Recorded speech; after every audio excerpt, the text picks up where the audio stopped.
Salve, salve, torcida vascaína, família vascaína de todo o Brasil, de todo mundo, beleza? Mais um vídeo Marcão Templário no canal, para falar do Vasco, sempre do Vascão, hein? Estamos nos aproximando de mais um grande jogo, né? De mais um grande desafio para o nosso Vasco no Campeonato Brasileiro. Red Bull Bragantino e Vasco no domingo, às 18h30. Grande jogo, hein? Grande jogo e importante jogo para o Vasco. Mais um, né?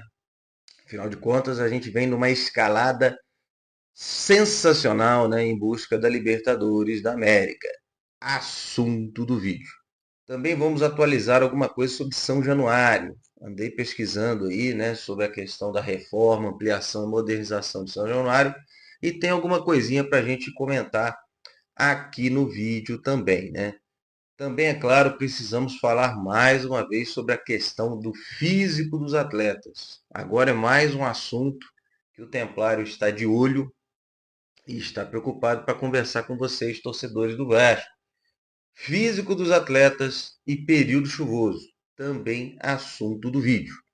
Mas antes de mais nada, por favor, né, aquele recado tradicional, né? Quem não está inscrito, se inscreva no canal, deixe o like no vídeo, ative o sininho das notificações para receber os novos vídeos do Templário, né? Mas isso é claro, se o conteúdo estiver fazendo sentido para você, a gente pede essa moral. Provável escalação do Vasco contra o Red Bull Bragantino. Pelo que eu venho acompanhando, muito provavelmente será a mesma escalação que o Vasco venceu o Fluminense, né? Léo Jardim, PH, Cuesta, Robert Renan, Lucas Piton.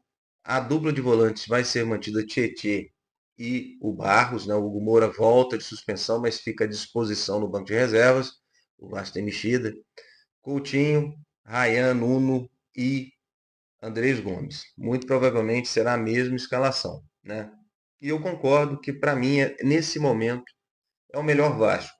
O que a gente precisa só analisar agora é o DVD, que eu acho que o DVD, quando ele começa jogando, ele rende mais do que quando ele entra de segundo tempo. Mas é um cara que a gente pode avaliar numa possível disputa de posição com o Andrés Gomes. Mas isso tudo, é claro, vai depender do posicionamento do Rayan. Se o Ryan continuar como centroavante, que eu acredito que vai ser a melhor função para ele, para a carreira dele, né? Ele tem tudo para ser um baita de um centroavante, muito mais do que um atacante de lado de campo, né? Se ele continuar tendo um bom desempenho como centroavante, aí fica mais difícil para o DVD, porque o Andrés Gomes tem muito mais característica de ponta velocista do que o DVD, né? E aí continuaria essa escalação. Matheus França, para mim, continua sendo um jogador que o Vasco vem recuperando ele fisicamente para revezar, né, com o Coutinho, quando o Coutinho dá aquela queda física de segundo tempo, né? Então, para mim, essa escalação é a ideal do momento para o Vasco. Tá? Falando de escalação, né, falando em Vasco, em campo, a gente precisa agora mais uma vez sinalizar sobre período chuvoso, campos pesados. Isso preocupa pelo estilo de jogo do Vasco, que é um estilo de jogo de toque de bola, de aproximação, de triangulações, né? Que hoje, né, o jogo do Diniz tem muitas variações. O Fernando Diniz evoluiu muito a sua metodologia de jogo, a forma de enxergar o jogo. É bem diferente daquele Fernando Diniz que foi de Fluminense e São Paulo, né? Hoje o Vasco tem muito mais variações de jogo, né? Com transição, com bolas com cruzamentos, né? Bolas lançadas de longas distâncias. O Vasco tem variação de jogo e isso faz hoje um Fernando Diniz, né, muito melhor do que o Fernando Diniz do passado. Vocês podem ter certeza disso. Mas preocupa a questão do período chuvoso para o Vasco, que é por causa da característica do nosso time de jogar muito tempo com a bola nos pés e toque de bola. Então isso é algo que o Fernando Diniz já tem que começar a pensar, né? Como que eu vou jogar em gramados mais pesados? E falando em gramados mais pesados, né? Eu também acho que o Vasco deveria começar a olhar a questão física de alguns jogadores, principalmente dos veteranos, né? O Verratti, por exemplo, como não está numa boa fase e foi para a reserva, ele está sendo poupado fisicamente. Está tendo oportunidade de treinar fundamentos, né? E de recuperar alguma deficiência física e está sendo poupado. Isso para ele está sendo muito bom, né? Me preocupa agora é Coutinho, Tietê, jogadores mais velhos, né?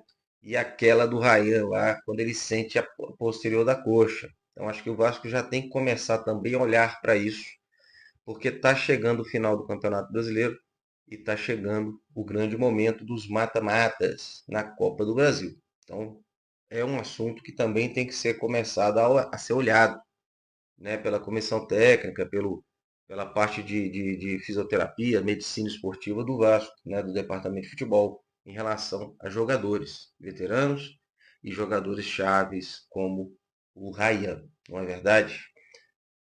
Para fechar o vídeo, São Januário, né?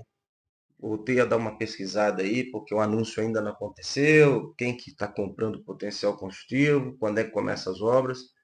Pelo que eu pesquisei, está tudo sendo preparado pelo Vasco, né, pela diretoria administrativa do Vasco, para ser até o final do ano ser feita uma apresentação de todo o projeto, de como que vai ser, a capacidade exata de público, né, se vão ser 47 mil, 48 mil, 50 mil, 45 mil, todos os entornos, como que vai ser o projeto, vai ser feita uma apresentação virtual, né, com maquete, vai ser um negócio muito bacana que vai ser feito pelo Vasco.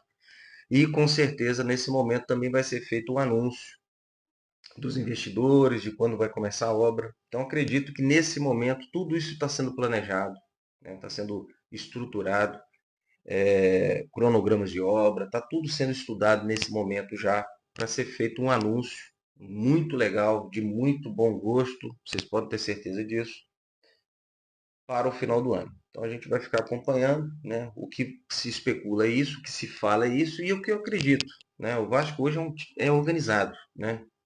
Nada está sendo feito do dia para a noite, nada está sendo feito de qualquer jeito. Está tudo sendo feito com muito carinho, com muita qualidade, com muito cuidado, né? Com muita gestão e com muita, acima de tudo, responsabilidade. Então, muito em breve a gente vai ter esse anúncio também, né?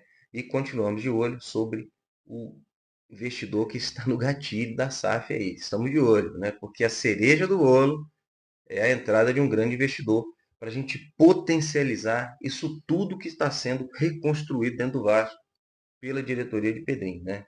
Cereja do bolo é entrar um investidor injetando grana pesada e transformando de uma vez por todas, o Clube de Regatas Jorge da Gama. Beleza? Então, tá bom, gente. Por hoje é só. Um forte abraço e até o próximo vídeo. Valeu!